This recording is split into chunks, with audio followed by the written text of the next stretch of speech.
Lintas Samarinda Pagi Pro 1 RRI Samarinda Kanal Inspirasi pendengar kali ini di sesi religi pagi dan berkesempatan untuk mengisi tausiah di subuh hari ini dari UINSI Kota Samarinda. Ada Ustadz Dr. Iskandar MAG.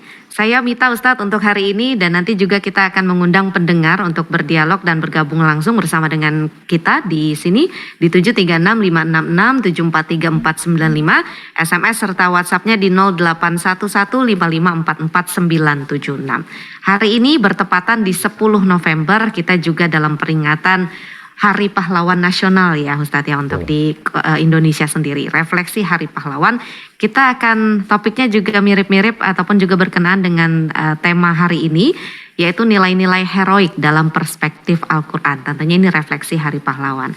Selengkapnya kita akan mulai dengan mendengarkan tausiah bersama dengan Ustadz Iskandar. Silakan Ustadz. Bismillahirrahmanirrahim. Assalamualaikum warahmatullahi wabarakatuh. Waalaikumsalam warahmatullahi wabarakatuh. Alhamdulillah. Wassalatu wassalamu ala rasulillahi wa ala alihi wa ashabihi wa man tabi'ahudah wa mawalah amma ba'd. Faqad qala Allah subhanahu wa ta'ala a'udzubillahi minasyaitonir rajim.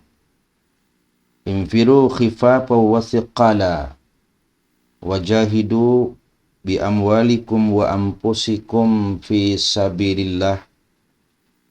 Dzalikum khairul lakum in kuntum ta'lamun. Sadaqallahul azim. Allah Subhanahu wa taala pada surat ke-9 surat Taubah ayat ke-41 itu memerintahkan, berangkatlah kamu dengan perasaan yang ringan maupun berat untuk berjihad, berjuang, menegakkan kebenaran, menegakkan keadilan dengan hartamu dan dengan seluruh jiwa ragamu. Tentunya di jalan Allah, di jalan kebaikan, di jalan kebenaran. Dzalikum khairul lakum, yang itu merupakan suatu kebaikan bagi kamu, in kuntum ta'lamun, kalau kamu memang mengetahui. Para pendengar yang dirahmati Allah, peran utama manusia itu adalah menjalankan peran kekhalifahan di permukaan bumi ini.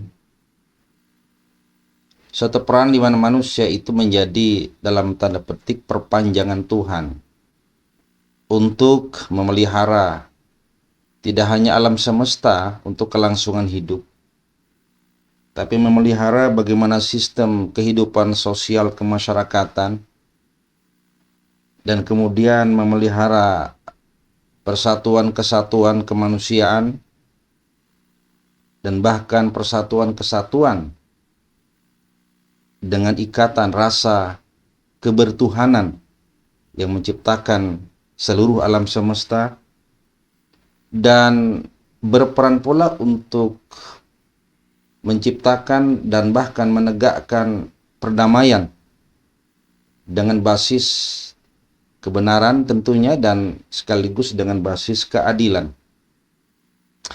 Maka peran kekhalifahan manusia ini sekaligus mencitrakan dirinya sebagai orang yang menjadi pilihan yang terbaik. Dan citra manusia terbaik yang kemudian oleh Al-Quran disebut sebagai khairu ummah adalah orang-orang yang beriman, orang-orang yang punya rasa hati tunduk pasrah total hanya kepada Allah, al-mu'min wal muslim, yang itu kemudian dianggap sebagai sebaik-baik umat. Kuntum khairu ummatin ukhrijat linnas ta'muruna bil ma'ruf wa tanhauna 'anil munkar.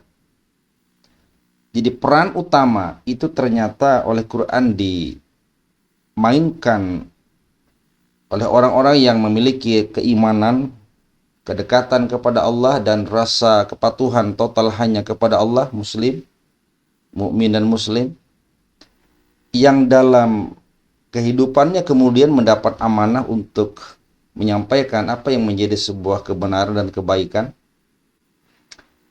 ya'muruna bil ma'ruf, dan sekaligus mendapat amanah untuk melakukan upaya pencegahan preventif dan bahkan akuratif terhadap sejumlah perbuatan yang dikategorikan suatu bentuk pelanggaran atau keingkaran kepada Allah dan kepada Rasulullah Sallallahu Alaihi Wasallam.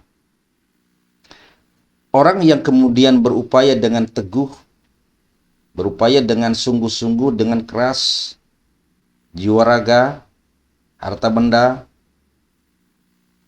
demi tegaknya pesan-pesan baik, demi tegaknya keadilan, dan rasa kemudian persatuan kesatuan umat,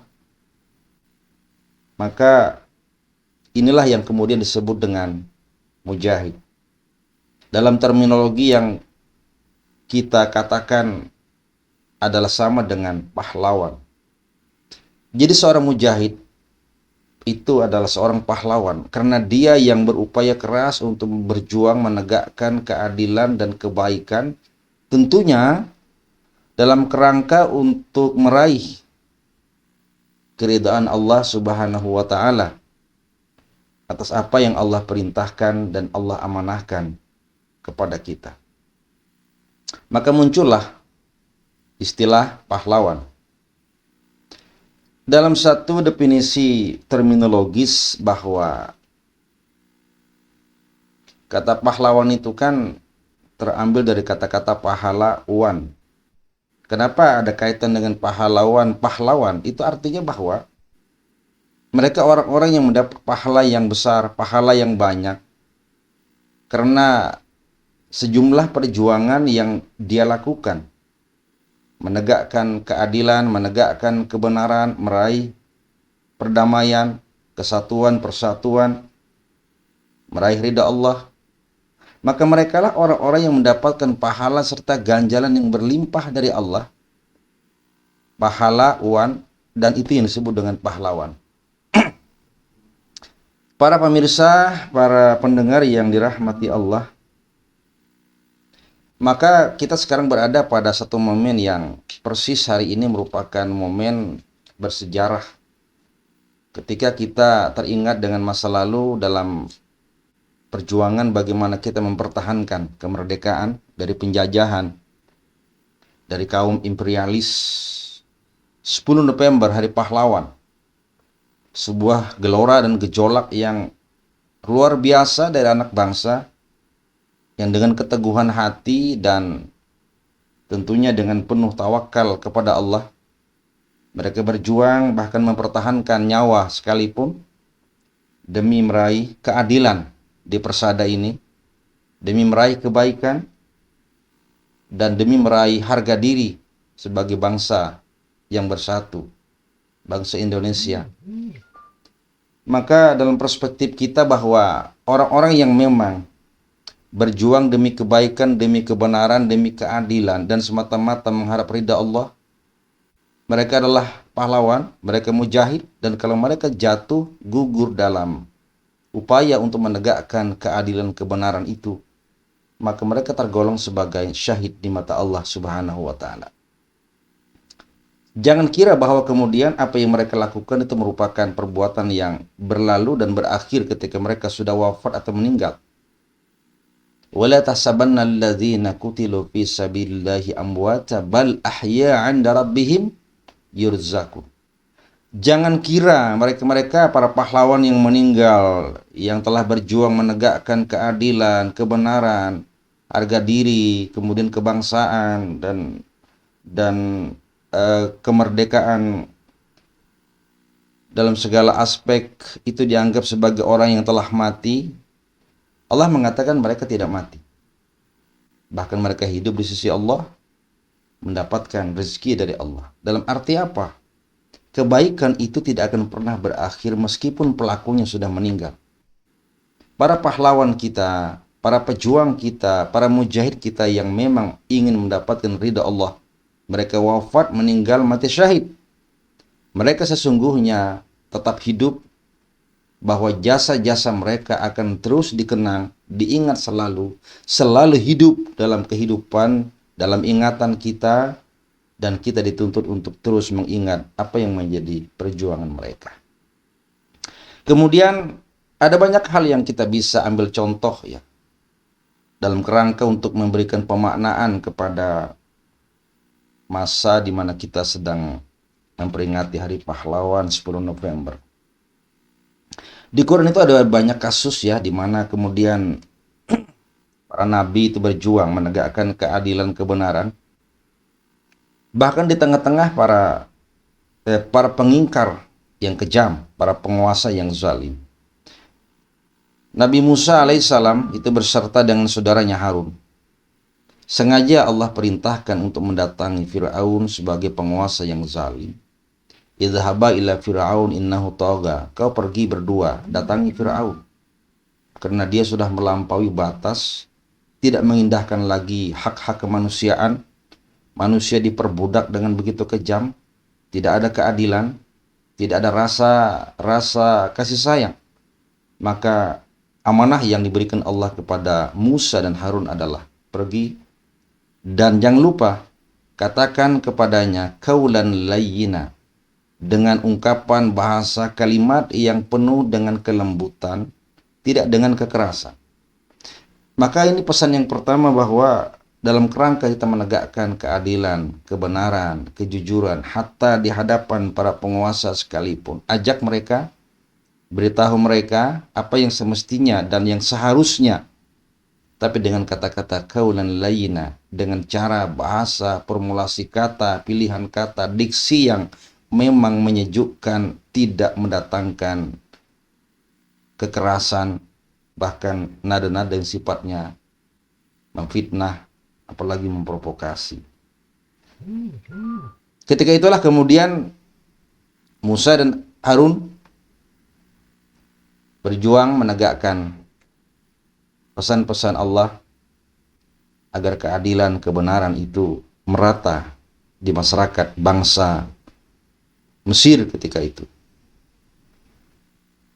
Kemudian Nabi Ibrahim alaihissalam juga seorang nabi yang mendapat amanah dari Allah Subhanahu wa taala untuk menyampaikan pesan-pesan keadilan, pesan-pesan kebenaran kepada seorang raja yang juga sangat terkenal kejam bengis, Raja Namrud. Ketika itu raja di daerah Babilonia, Mesopotamia, yang terkenal kejam.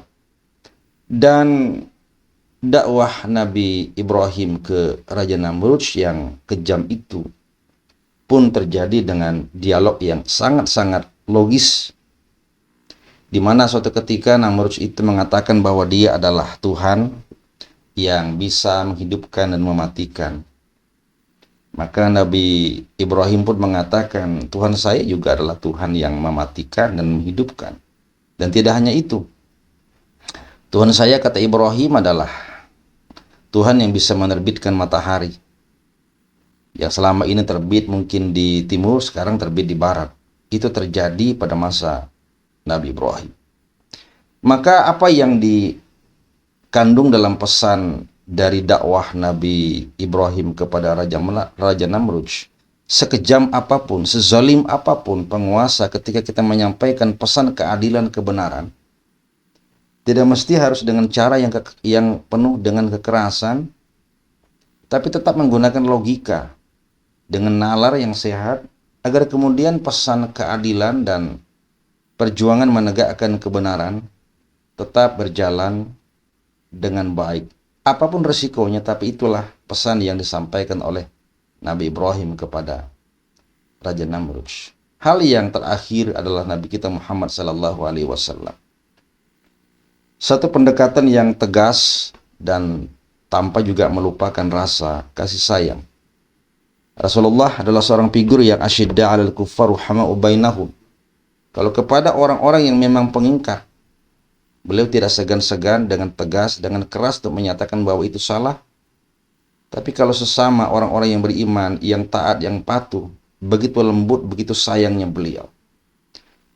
Para pendengar dan pemirsa yang dirahmati Allah, maka sebagai bentuk dari kata akhir apa yang bisa saya sampaikan pada kesempatan kali ini adalah bahwa ada sebuah hadis Nabi dari riwayat Sa'id Al-Khudri, riwayat Ahmad, bahwa semulia-mulia perjuangan, seabdal-abdal jihad itu adalah perkataan yang baik, perkataan yang benar, yang kita tujukan kepada orang-orang yang berkuasa, yang mungkin dinilai memiliki kezaliman, kekhilafan, kesalahan. Seabdal-abdal jihad atau upaya untuk menegakkan perjuangan di hadapan para penguasa itu adalah perkataan yang hak atau perkataan yang adil. Nah, oleh karena itu kita berharap bahwa ini merupakan momen yang sangat berharga. Mudah-mudahan kita tidak kehilangan sejarah, karena sejarah adalah guru yang terbaik buat kita, dan itu akan mengingatkan kita betapa memang perjuangan itu mendapat kehormatan dan kedudukan yang tinggi di mata Allah Subhanahu wa taala. Terima kasih Ustadz Iskandar. Pendengar Prosa RRI Samarinda, kita sudah dengar ini tausiah bagaimana tentunya nilai-nilai heroik dalam perspektif Al-Quran merefleksikan Hari Pahlawan 2021 ini. Kami akan buka sesi tanya jawab. Pendengar silahkan untuk Anda bergabung di 736566 743495.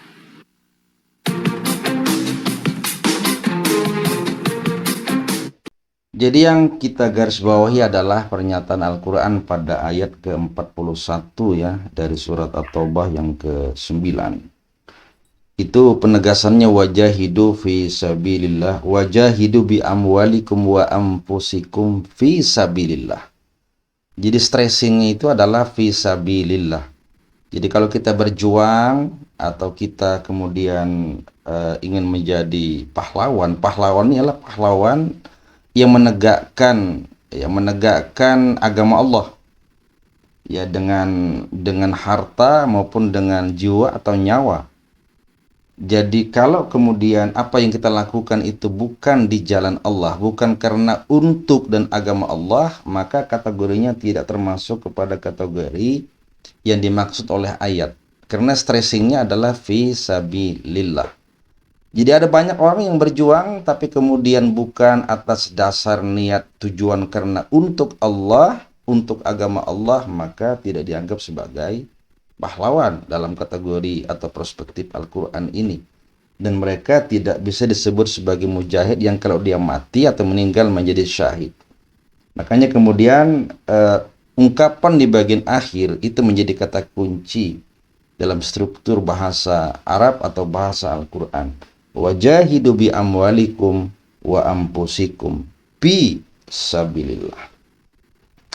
Lalu yang kedua, bahwa betul sekali bahwa sejarah 10 November Hari Pahlawan itu adalah erat kaitan dengan peran para ulama yang memberikan motivasi dan semangat untuk menegakkan keadilan dan kebenaran. Dan ada kaitan dengan apa yang menjadi kewajiban dalam kita beragama, mempertahankan agama, mempertahankan nyawa, mempertahankan akal, atau apa yang disebut dengan maqasidus syariah, itu merupakan suatu kewajiban.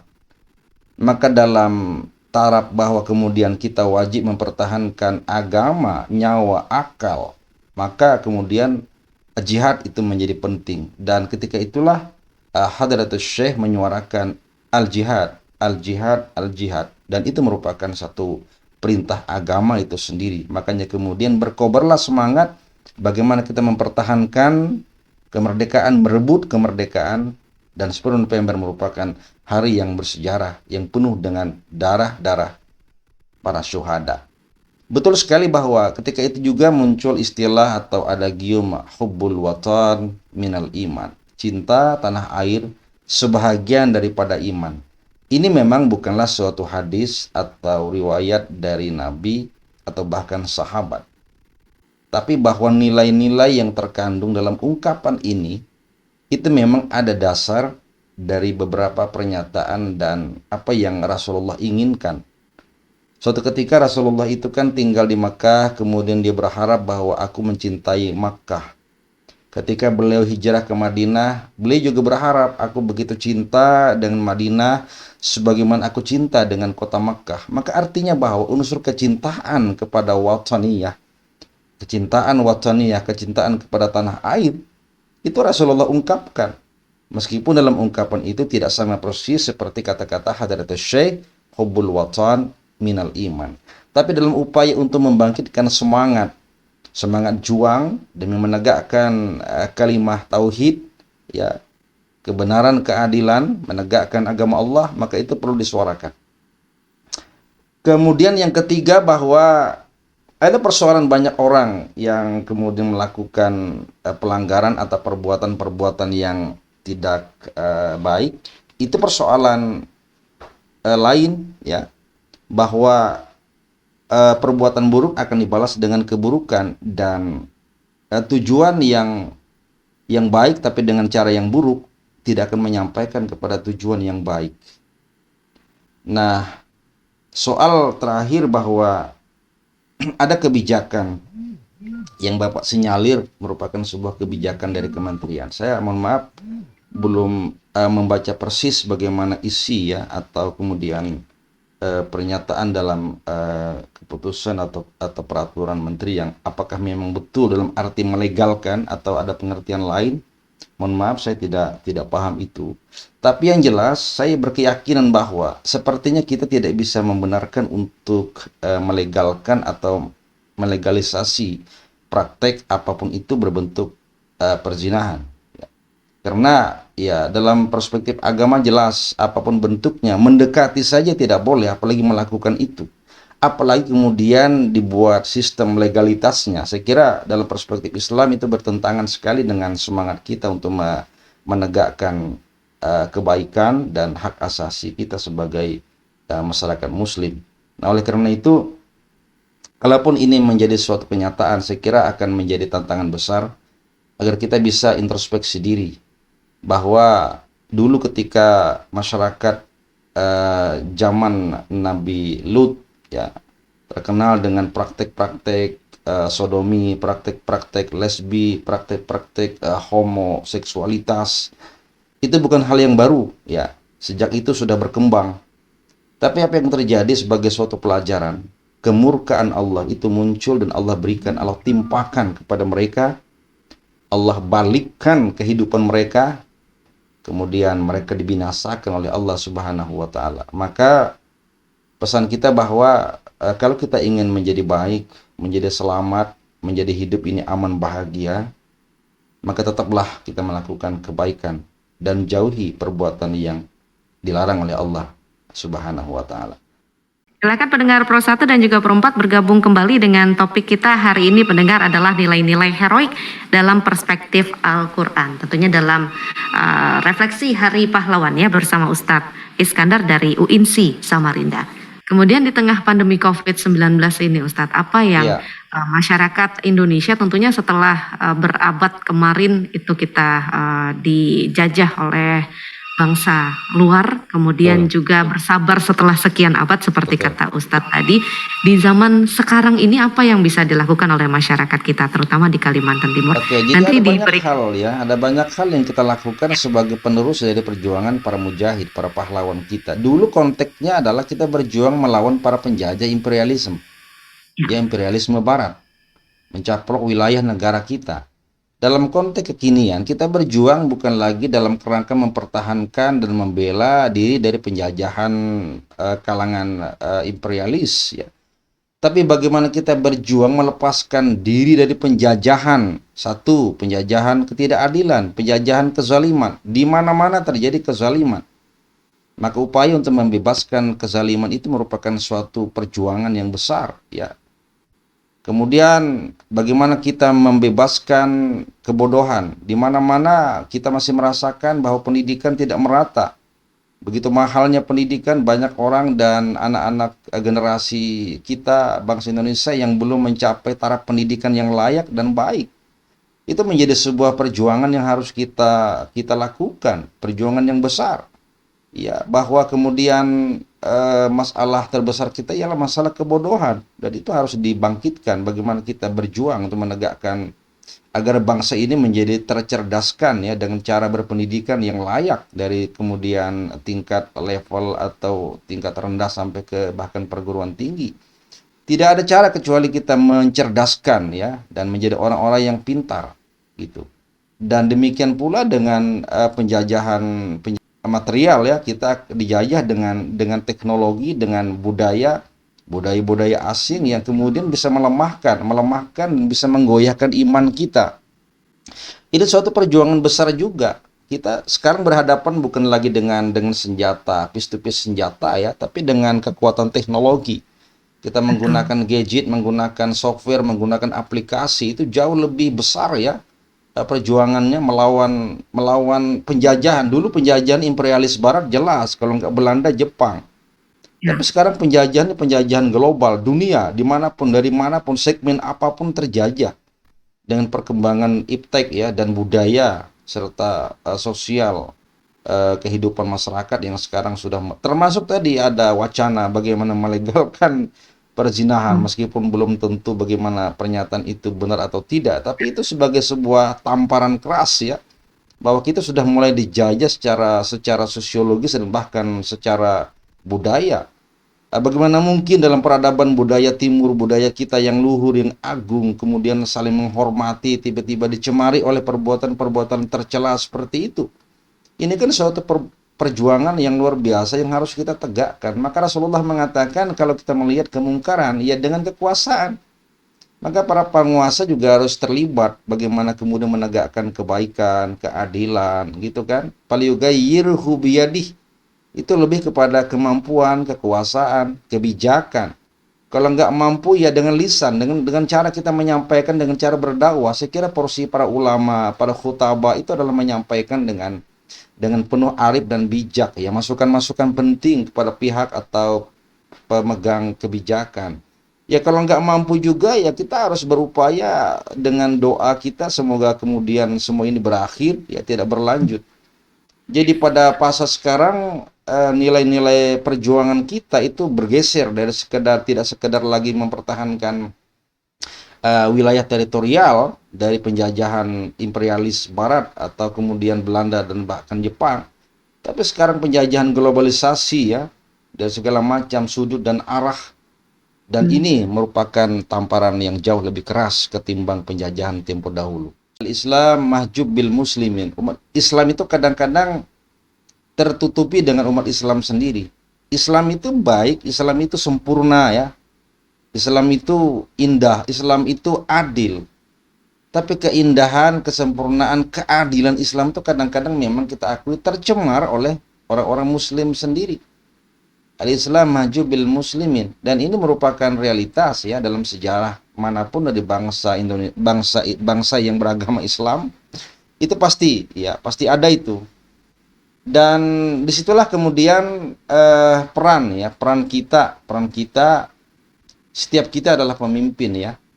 Setiap kita, bukan hanya para ulama, saya kira setiap kita, kullukum ra' wa kullukum mas'ul an ra'iyati, kata Rasulullah. Kita ini pemimpin dan kita akan dimintai pertanggungjawaban. Kalau kita sebagai presiden atau sebagai gubernur wali kota ya pemimpin dan dimintai pertanggungjawaban di mata Allah. Tidak sekarang tapi nanti di akhir dimintai pertanggungjawaban. Kalau kita tidak memiliki kekuasaan dalam arti jabatan, pangkat kekuasaan, kita tetap menjadi pemimpin untuk keluarga kita. Sebagai orang tua menjadi pemimpin bagi istri anak-anak. Sebagai ibu menjadi pemimpin bagi anak-anak. Jadi semua akan menjadi pemimpin. Kalau ini kita pahami, maka kita bisa mengintrospeksi diri ya, bahwa kesalahan apapun itu ya memang terpulang kepada kita dan kita yang bisa merubah itu.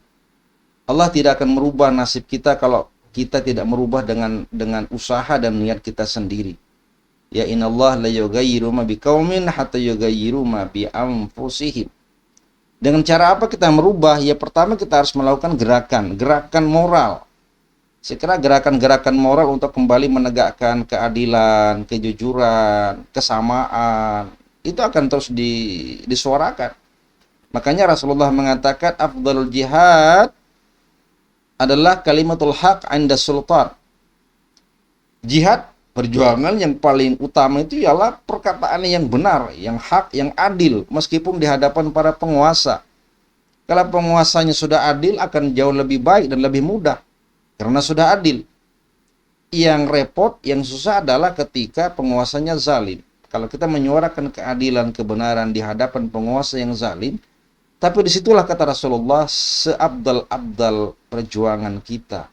Kapan lagi kita menyuarakan keadilan kalau bukan kepada para penguasa yang zalim?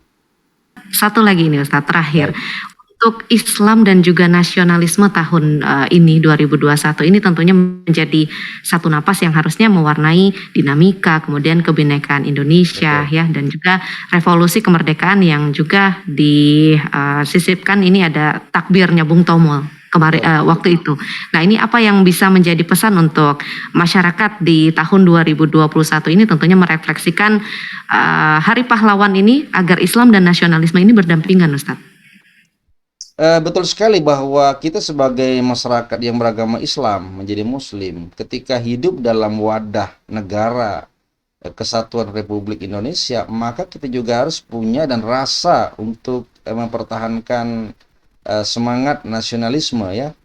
Jadi antara jiwa nasionalisme kita dalam kerangka mempertahankan kehidupan kita berbangsa negara dengan jiwa agamis kita, itu memang sebisa mungkin harus berjalan serasi seimbang. Dan bukankah kemudian Pancasila itu merupakan semangat dari bagaimana Islam ingin menghidupkan ya wacana kebangsaan dengan sila pertama ketuhanan yang Maha Esa. Ya, dari semula kemudian di urutan keberapa tiba-tiba muncul di urutan pertama dengan bahasa ketuhanan yang Maha Esa, itu merupakan refleksi dari rasa keberagamaan yang tinggi. Bayangkan kalau nanti kemudian rasa keberagaman menjadi hilang, mungkin hilang pula pernyataan tentang bahwa kita mengakui Tuhan yang Maha Esa. Ini menjadi bagian penting. Nah, saya mendapat bahwa kemudian sebagai Muslim yang baik, kita tetap menjadi Muslim yang baik dengan hak-hak dan kewajiban kita sebagai seorang Muslim. Tapi juga tidak melupakan bagaimana hak kewajiban kita sebagai masyarakat yang punya warga negara. Oleh karena itu keseimbangan, keserasian ya, bahwa kita tidak bisa mendua beda pisahkan ya antara mana sisi nasionalis dan mana sisi agamis kita. Kita menyatu dalam kesatuan.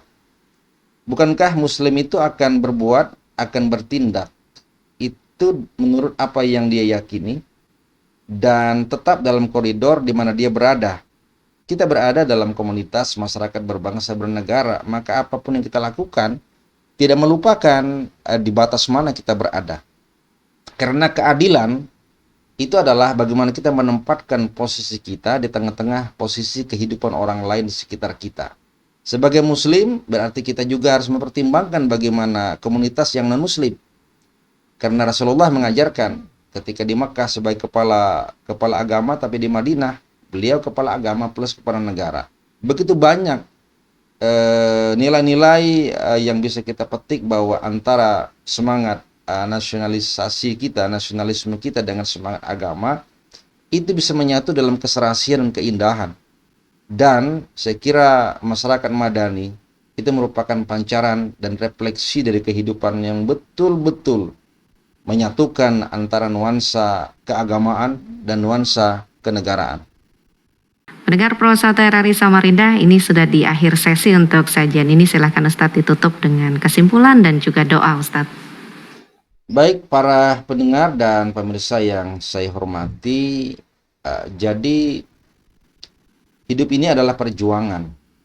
Tanpa perjuangan tidak ada arti dari kehidupan yang kita jalani. Tapi perjuangan yang penuh arti itu ialah perjuangan ketika kita ingin meraih cita dan ridha Allah Subhanahu wa ta'ala. Karena nilai suatu perbuatan, nilai suatu perjuangan bukankah terletak pada niatnya, pada tujuan akhirnya. Maka semoga itu akan menjadi muara dari semua gerakan, pikiran, dan perbuatan yang kita lakukan. Bahwa banyak para pahlawan, apakah pahlawan bangsa, sekaligus pahlawan agama atau pahlawan agama saja, merupakan suatu sejarah yang penuh dengan makna yang harus kita ambil, kita tauladani, dan kita lestarikan sebagai perjuangan yang memang bernilai baik di mata bangsa negara, apalagi di mata Allah Subhanahu wa taala. Kita akhiri dengan sama-sama membaca doa. Bismillahirrahmanirrahim. Alhamdulillahirabbil alamin. Allahumma shalli ala sayyidina Muhammad wa ala ali sayyidina Muhammad. Allahumma ighfir lana dzunubana wa liwalidayna wa liman syaikhina wa liman habba wa asana alaina wa liman awsana bidu'a. Ya Allah, ya Rabb, Engkaulah yang Maha Pengasih, Engkaulah Maha Penyayang. Dengan kasih-Mu ya Allah, berikan kami kebahagiaan pada kehidupan dunia, penuh dengan damai, penuh dengan keadilan, penuh dengan kebersamaan.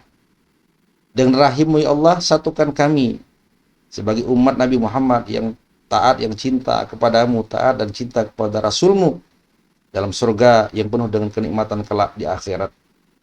Ya Allah, berikanlah ganjaran yang setimpal dengan orang-orang yang telah berjasa menegakkan keadilan, kebenaran, kejujuran di persada ini dengan pahala yang berlipat ganda, dan jadikan pula kami sebagai generasi yang tahu diri dengan sejarah masa lalu, yang tidak melupakan bagaimana perjuangan mereka, dan kuatkan hati kami, jiwa, raga, pikiran kami untuk terus menegakkan dan berjuang demi tegaknya kebenaran, keadilan, demi persatuan kesatuan bangsa, dan demi tingginya kalimat la ilaha illallah, tiada Tuhan kecuali Allah Subhanahu wa taala.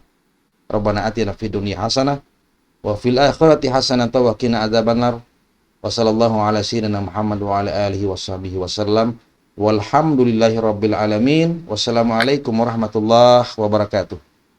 Waalaikumsalam warahmatullahi wabarakatuh. Terima kasih Ustadz Iskandar. Ini mudah-mudahan juga menjadi refleksi bagi bangsa kita, terutama Kalimantan Timur, untuk terus berjuang ya Ustadz ya.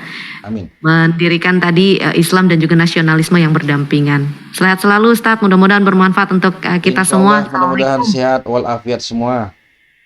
Assalamualaikum warahmatullahi wabarakatuh. Assalamualaikum. Pendengar Pro 1 RRI Samarinda, itulah religi pagi hari ini yang juga disiarkan melalui program 4 RRI Samarinda dengan topik nilai-nilai heroik dalam perspektif Al-Quran, tentunya merefleksikan Hari Pahlawan Nasional di tanggal 10 November 2021 ini bersama Ustadz Dr. Iskandar MAG dari UINSI Samarinda. Kami masih akan bersama Anda di Lintas Samarinda Pagi.